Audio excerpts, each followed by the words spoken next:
各位看，因为疫情，中国禁止来台观光，禁5年总算有要开放。透早厦门第一团已经来到金门，所以第二团按算9月25嘛要来。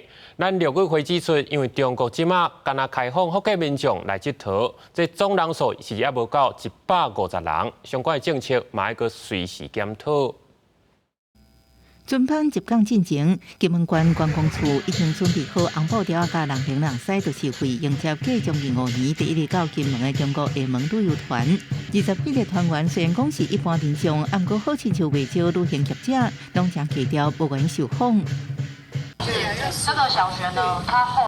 虽然落雨，2港一暝金门游行程无受影响，大部分安排参观有金门特色古迹。第一港是去水头自乐，但景兰洋楼甲南石河公园。第2港是名为老街，商场买物件甲无还价。要坐下晡4点半准班登去厦门。我们希望这样首发团进来以后，未来的两岸的旅游能够更顺畅。 其实厦门落线团20日结束金门考察，自此首发团后卡就到，在期25要17个福建民众申请到金门自由行，但6月会审核，对两岸观光豆豆恢复交流，旅游业者拢表示，陆基市场应进一步扩大。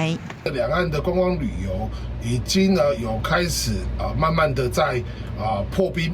那当然，我也希望我们的就是台湾这边能够尽快的，就是把我们的这个禁团令呢能够解除，在两岸旅游交流上面能够朝着正常化的方向，把这个观光旅游的政治干扰尽量降到最低。 我们要看他们有多少的量，再来决定我们这边的政策。是目前看起来就是量都是。